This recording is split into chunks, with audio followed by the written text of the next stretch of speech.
Is my screen visible? Like, யாராவது reply பண்ணீங்கன்னா then I can start. Yes, yes. Yes. Okay. Fine. So, good evening to everyone present in the meeting today. So, actually, today I'll be talking to you about what IELTS is. So, basically, IELTS. I'll tell the full form. So, it's International English Language Testing System. So, why IELTS is one question that everyone will ask. Like, what is the use if I do IELTS? Why should I write IELTS? So basically, now if you're going to any country that is not apart from India, any abroad place where they are speaking English a lot, they will actually have this IELTS exam as a an entry ticket for you to get into the country. It will be like they'll fix their mind saying that okay, this person has scored this much score on IELTS, he can survive knowing this much English in this country. So IELTS is just a proficiency test, a language proficiency test, which will actually tell how much English you know, like how much you can communicate with the people in the country. So that's why you will be writing IELTS test. Suppose if you want to do your PG in India, then you will be having separate tests for the particular university. But if in case you want to do it abroad, that is in countries like say Australia or Ireland or New Zealand, Canada, any other country, over there, the first thing that they will ask is an English test to know that you can survive in the country with the language you know. So IELTS will be it has four sections: listening, reading, writing, and speaking. I will explain about each section in the coming up slides. So first, I will tell you the difference between IELTS. There are two tests in IELTS. One is academic, the other is general. So why academic, why general, I'll tell you. Suppose if you are a student who's completed your 12th standard and you want to do your higher studies in any country where the course has so much value, then at that time you have to take your IELTS, general test for students who want to migrate to that country to study. Suppose if it is a person who has completed UG and wants to proceed for their PG, at that time they have to take the IELTS general. Suppose if it is a person who has completed a work for 2 years or for 3 years or how many ever months, then they have to take IELTS academic, because they'll be having two different, the way the people see them will be different. Person with work experience is totally different from a person who's going to go study there in the university.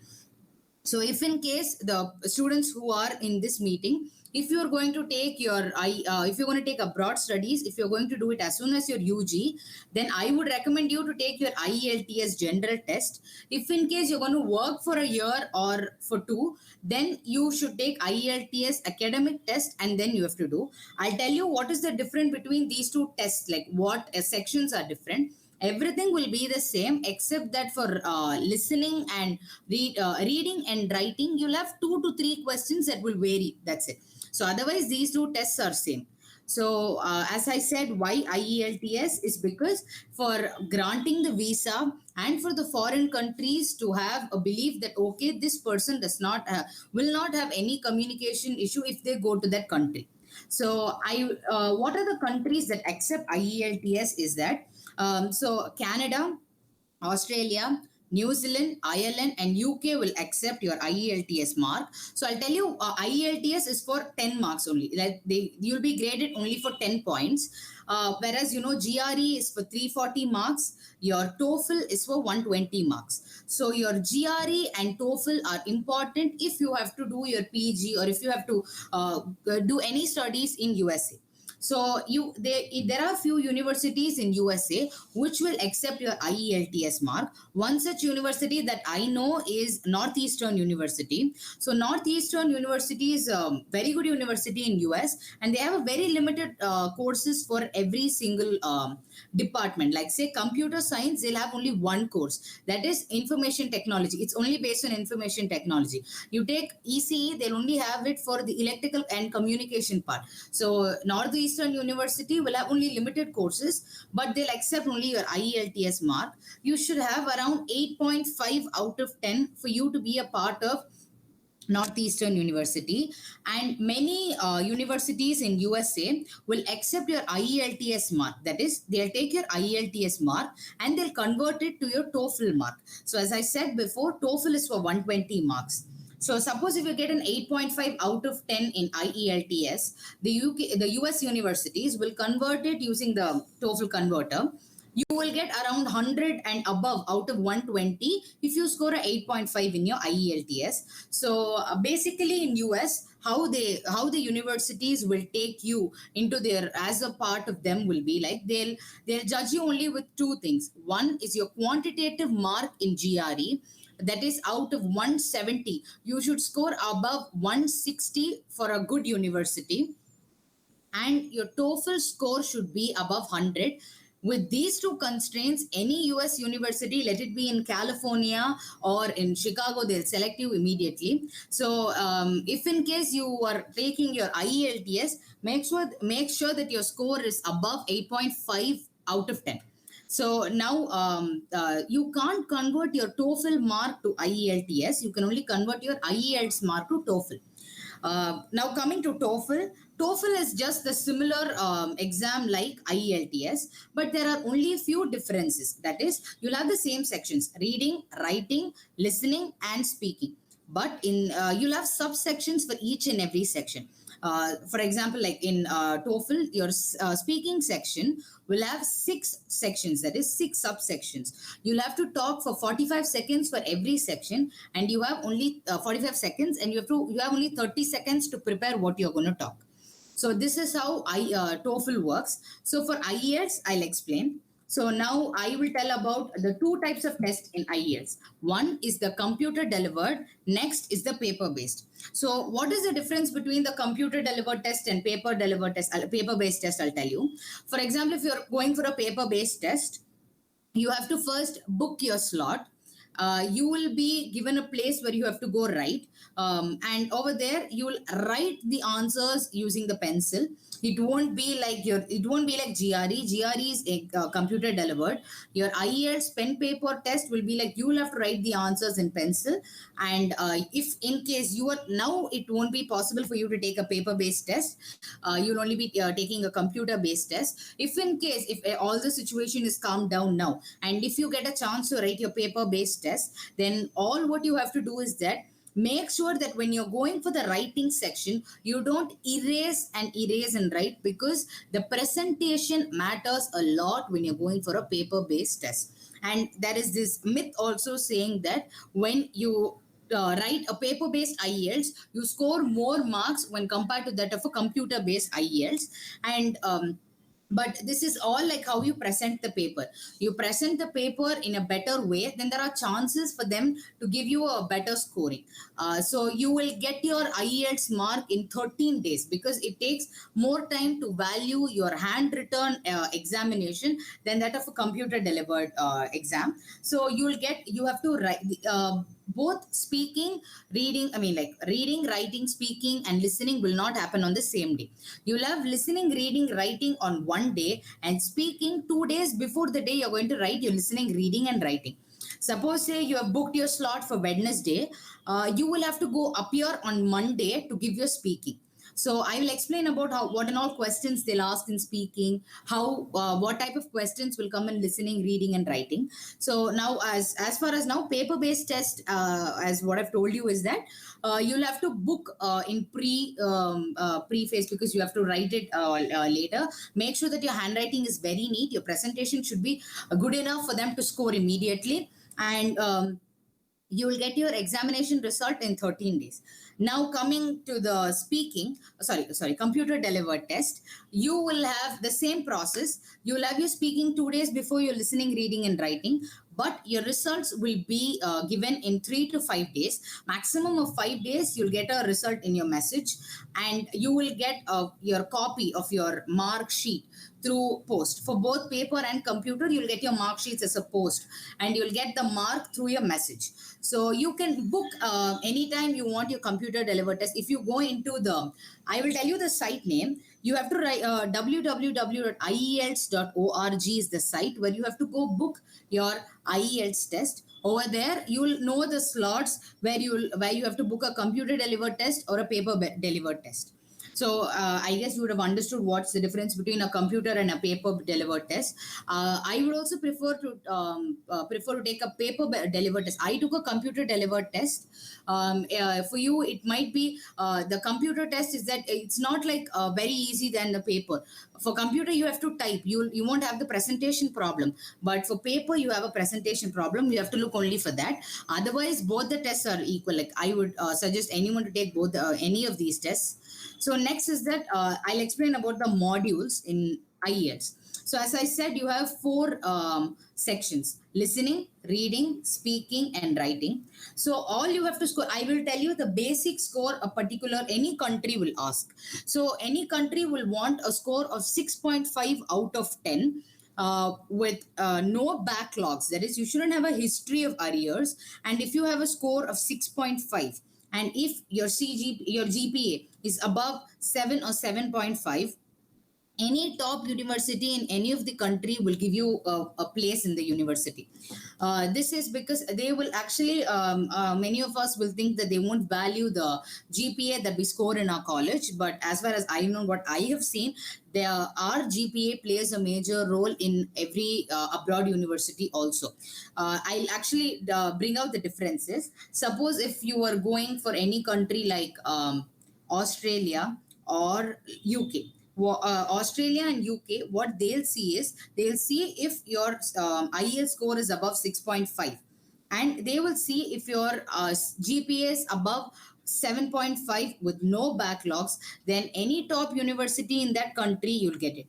Suppose if you go for Canada, you will have to score at least above 8 to get into the top 20 universities. Your GPA should be above 8 out of 10 for you to be a part of any top 20 university. And your IELTS score can be 6.5. But if you take US and all, you have to score at least 310 for you to get into a very good university in California, because as all of us know, California is the heart of software in US. So there are many people who will have a dream of getting into any university in California. So if in case you need to go there, then you have to score above 310 in your GRE, and your marks can be if you score a lot in GRE, then your marks, that is your GPA, you can neutralize it by getting above 7 also. Many universities will they'll take GRE as a very big matter. When you take, in case of Canada, as I said, you have to score at least 8 and above for any top 20 university. And for Ireland also, Ireland has only 8 universities in total, and they have only 1 year course that you have to do. Let it be UK and Ireland, they have only 1 year master's course. They don't have 2 years master's course. So I would recommend people who are here, if they want to do any higher studies, I would recommend you to take 2 years of work experience, or how many ever years you want, and then go for a 1 year of study in Ireland or UK, because the value of you having a work experience and you studying in a university for 1 year will be more than you having no work experience and studying for 1 year in any country. So I would either take a 2 years course in any of the universities up in abroad, or go have at least 2 years of work experience and then go for any country to study. Like it can be 1 year or 2 years, that depends on your wish. So as I said, 6.5 is enough, and all your bands can be around 6. Then it is easy for you to score. If in case you have a 5.5, then you have to retake the IELTS. So IELTS is basically, you can write your IELTS mark is valid only for 2 years. If in case you're planning to write it now and then you're planning to go after 2 years, at that time your mark is not valid. You have to rewrite it and make sure that your score is high. And if you're going afterwards, then you can write it before going, because your mark will come by 20 days. So next is that I'll go to the sections. So the test is for 2 hours and 45 minutes. So your speaking will be conducted on a separate day. Your listening, reading, and writing will be conducted on a separate day. So first, I will actually go with speaking and writing today, and I will talk about listening and reading tomorrow. So first, I'll just go to speaking. Just a minute. Okay. So first, I will tell about speaking, and then I will go to writing for today. And tomorrow, I will tell about listening and reading. With that, I will tell about what each university require, like what you have to submit, and all those basic questions what you want to ask. Like if you write it in the chat box about any university or how you want to apply for the university, I will make sure that I will advise whatever I have from my side after what I've done for myself. So coming to speaking, speaking will be a face-to-face interview. It will be like you'll be given particular slots and they will call you according to the slot. You'll be having an examiner and only you will be in the room. So you will have three sections. So there are three sections in speaking. It will happen only for 15 minutes. And the most important thing in speaking is that do not stammer. That is, like when you're talking, everyone has this habit of, we stammer a lot when we are telling. Even I know I stammered now. So you'll have so many problems when you're talking. You might be nervous. You might try for an accent. That is, there are many people who think that if you give an American accent when you're talking to the examiner, there are chances for you to get a good speaking score. As far as I have noticed, the standard speaking score is 7.5. Even if you talk in any accent, what they value your speaking is, they, even if you talk in an accent, they'll make sure that they understand what you're talking. If you talk in some accent and they don't understand the word that you're pronouncing, then it would be a waste of time of what we have learned. So I would recommend all of you to talk normally. Make sure that you are not nervous. Make sure that you don't stammer. If in case you stammer, please don't stop your talk. Please continue until the examiner tells you to talk. You can talk irrelevant things, but that should be a bit relevant to the topic. Like, okay, I'll explain what each section is about, but I'll just give all the tips that I have to tell before speaking. So make sure you have a flow when you talk. Don't use all these fittings in when you're talking. So the first section is about your introduction. Introduction is that you have to tell about yourself.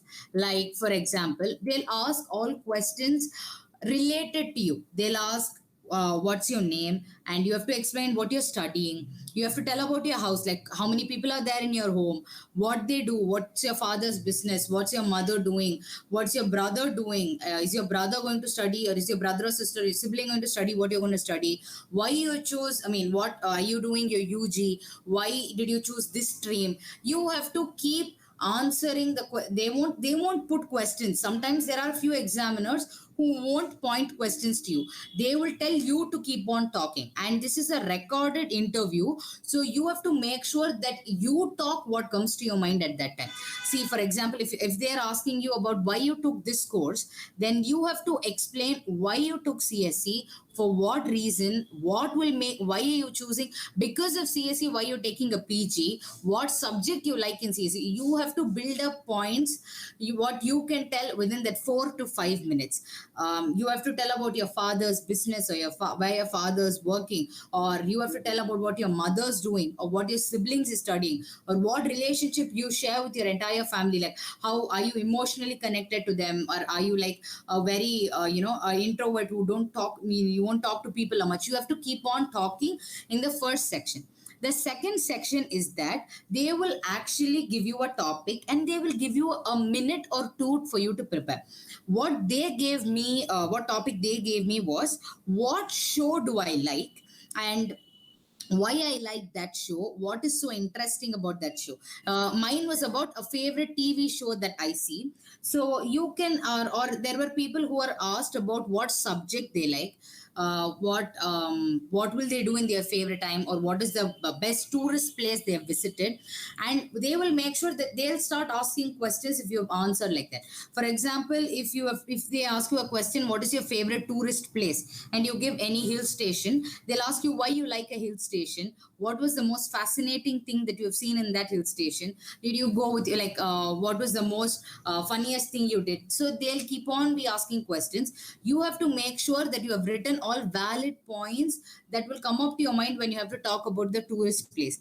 You shouldn't tell things that are funny, because they will also validate that. They should have a good impression on you, that you are able to talk if you have given any topic. According to them, what they will judge you is, if they've given a topic and you can talk fluently for 2 minutes, and you have a minute of preparation and you can talk all relevant things according to the topic, then they will have a belief that you are capable enough to manage English in that country. So this is part 2, and part 3 is that it differs from examiner to examiner. What I was asked was, do you like to stay in a joint family, or do you prefer having a separate life that is only with your family and you don't want all your cousins to be together in your house? This was a question that was I asked. I mean, like they asked me. There were people. Many people were asked about questions like, what mode of transport do you like? Do you like to go in a public transport, or do you like only a private transport? Like, do you wish to travel in your car, or do you want to use the bus or train or something?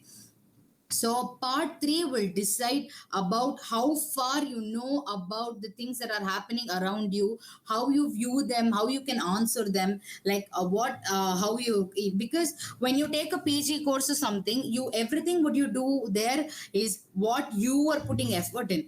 Like when you're taking any UG course or something, what you're doing here is that you have teachers who guide you how you have to answer, like how you have to do everything. But when you take a PG course, it's not like that. It's everything what you have to do. You have to be an independent person.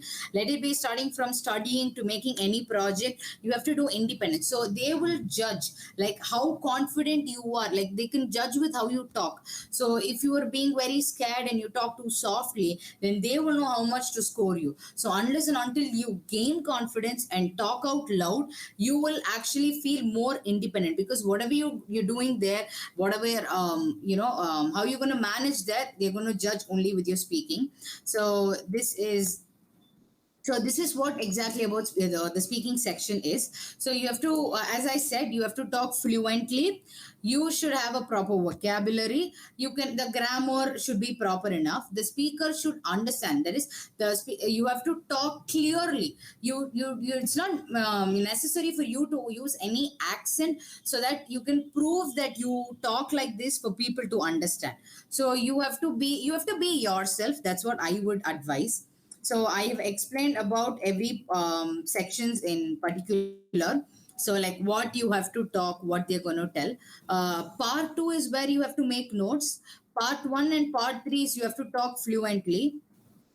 So as I wanted to say this is about the scoring, but I'll finish my writing and then I'll come and talk to you about the scoring.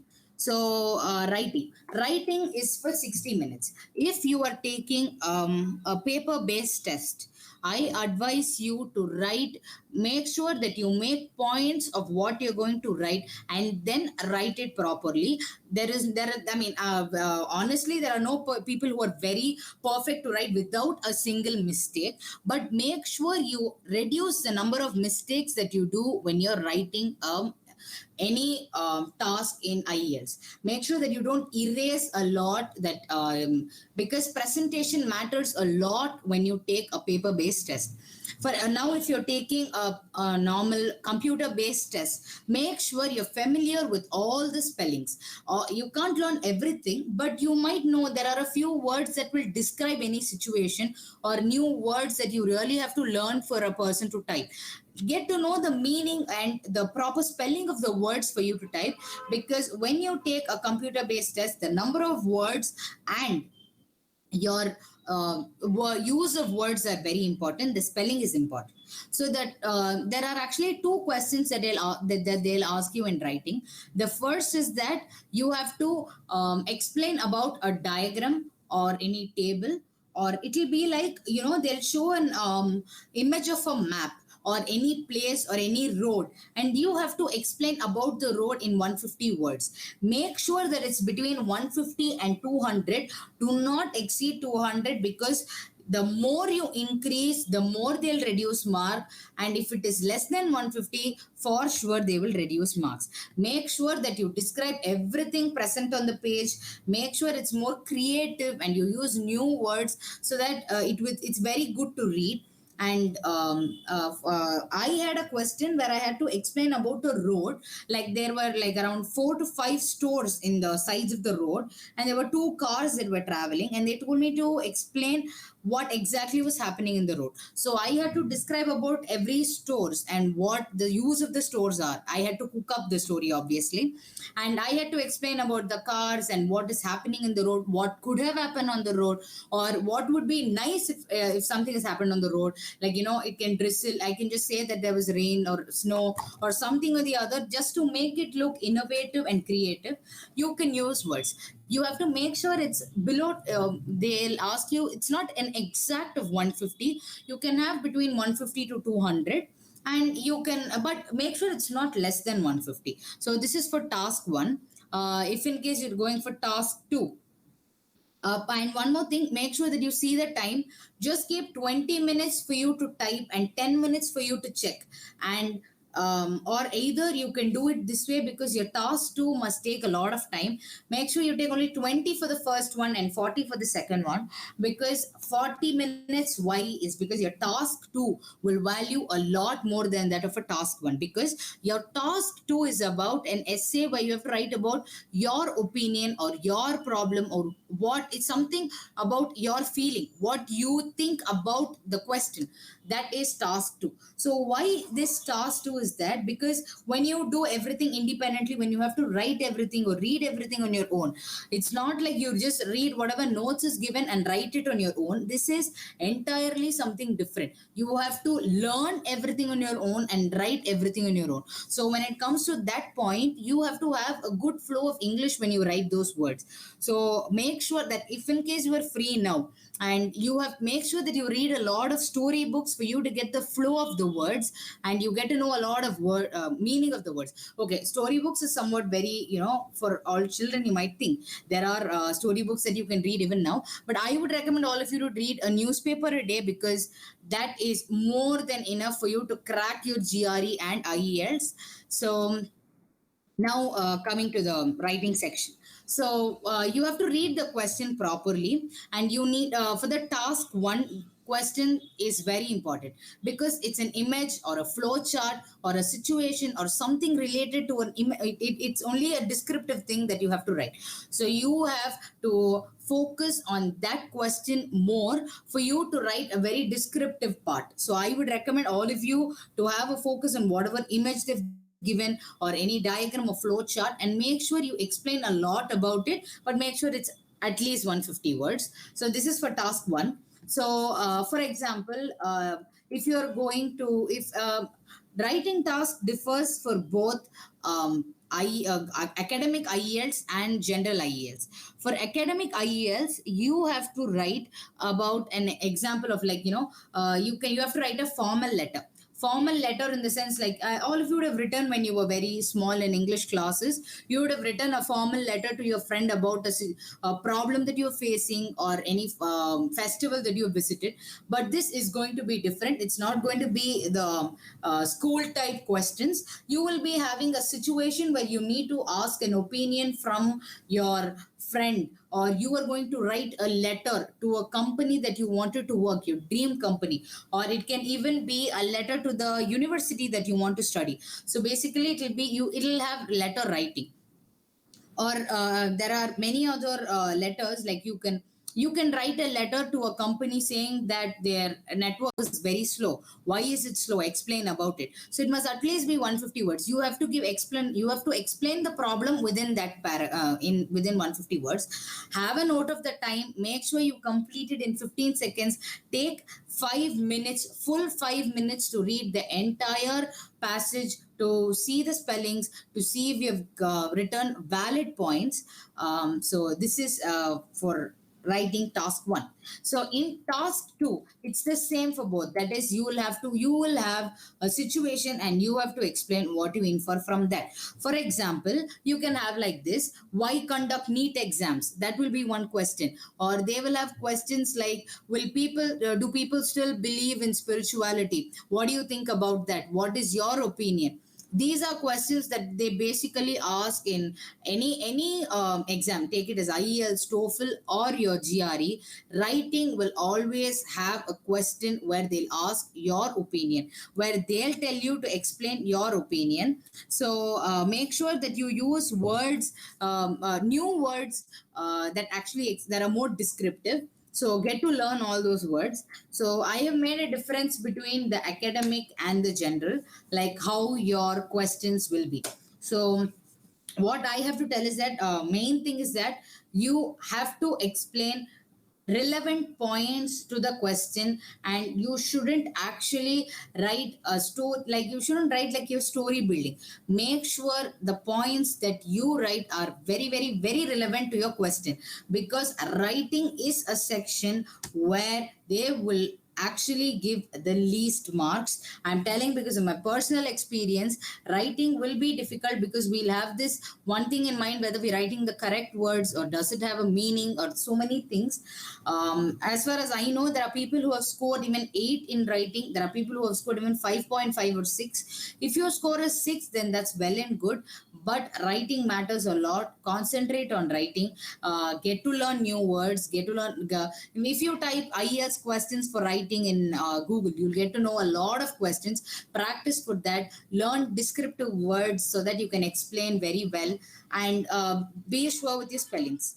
So for today, I've explained both writing and speaking. So now I will actually tell about the scoring. So as I've told you that universities accept a score of 6.5. So if it is 6.5, you have to get at least 26 to 29 answers. This is for every band. Your every band should have at least 26 answers right out of 40 questions. So every band will have 40 questions. That is, I'm telling about listening and reading. You'll have 40 questions, and you'll have to make sure at least 26 to 29 answers are right for you to score a 6.5, or even 23 answers can be right for you to get 6. I would tell all of you to aim for an 8. You put hard work for 8, you will score obviously above 6.5, or you'll get a 6.5 or 7. 6.5 or a 7 is a decent score which all universities will accept. So as far as now what I have explained, the 2 sections, if in case you have any doubts about the sections, please post it in the chat box. I'll get through that. And if you have any questions about any university or how to apply, I will also explain about that. Now I will actually tell you how to apply for the IELTS exam. Is that you have an IELTS website. That is, you can either go through you have to apply in the third website, that is IELTS.org. That is where you have to apply for an IELTS exam. Your IDP and British Council will help you to book an IELTS exam. If you want to go for a class for IELTS is a set. You can do self-learning, but if you are not sure enough and you want to be more confident to score marks, then you can go to British Council. They will offer you classes, and you can book your exams with British Councils. There are many universities that will accept that. IELTS IDP is a place where they will guide you which university you can take for what course, and they will help you from applying to the university and getting you there to the university, like taking your documents, everything. So IELTS IDP will actually give you a book. If you'll get a free book if you apply for the exam in that.com, and that's even better for practice. I would suggest all of you to get a book, listen to the voice, read everything, talk to yourself. And one more thing, if when you're doing speaking, this might sound a bit funny, but the truth is that your mirror is the best place to judge you. You will judge your mistakes. So take topics that you can, talk in front of the mirror, rectify your mistakes, and make sure you don't do it next time. So IELTS fees is that as far as 1st April, the IELTS fees is 14,000. That is, one examination fees is 14,000. You can cancel your IELTS exam, but you can do it immediately, like more than 5 weeks. Then you'll get 25% of the fee. If you have not attended the exam, then you won't get a money refund. But if you have booked a wrong exam, like I chose IELTS academic without knowing the difference of academic in general. I chose IELTS academic, and I had to pay 3,000 more to change it from academic to general. So I would request all of you to choose a proper examination. So this is how the online registration page will look. You will have to book the slots like whatever time you are convenient in. It's a 3-hour exam. It's 2 hours 45 minutes and 15 minutes you have a break. So you have to choose your slots accordingly, and whatever place you want to. It can either be a computer delivered or a paper delivered, academic or general, and the place you want to. You have to book the slots and do the payment. This is what. Okay, so I want to tell about the myths about IELTS. Myths is like what assumption everybody has about IELTS. So people will tell that different countries will have different IELTS tests. No, there's nothing like that. There's only one English proficiency test, and that is IELTS. You can use TOEFL, but that's only for US. But every other country like Ireland, UK, Australia, Canada, everything will accept your IELTS score. So many people will tell that you don't need to take IELTS preparation course. You can prepare myself. Yes, you can. But if you want to be strong enough for your speaking or for writing, you want to know more, then you can go for classes. IELTS test is taken only once. No, you can take the test how many ever times you want. You can rewrite the test because your IELTS mark is valid only for 2 years. So your IELTS score, you need to do, you can do as many as practice tests you want. But one thing is that you have to be confident enough for you to appear for the exam. That's what I would say, that you can take even 10 tests or 20 tests before you go for the exam. But make sure you're confident enough for speaking, and make sure you learn a lot of new words for writing. Listening and reading will fall in place when you start reading a lot of questions in the net.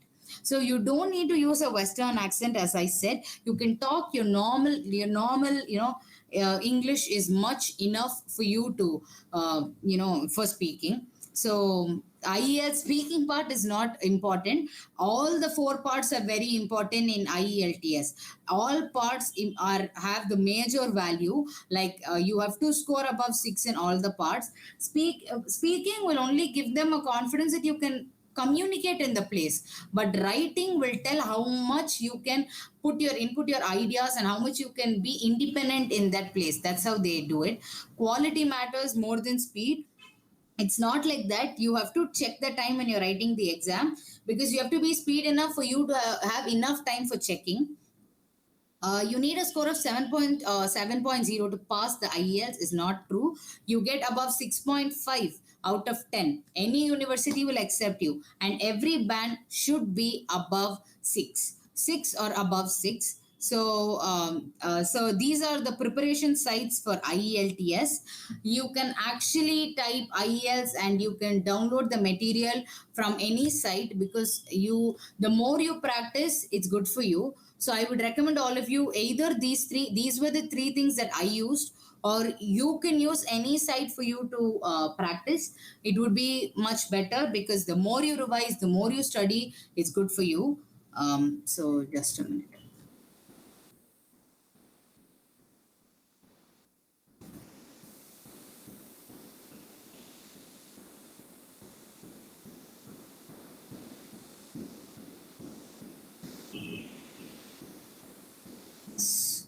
So I have actually presented what I have to do for the for IELTS. This is, I have told the 2 sections today.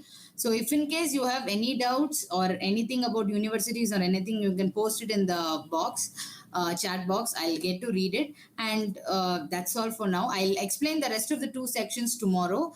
So if all of you have any doubt, you can tell.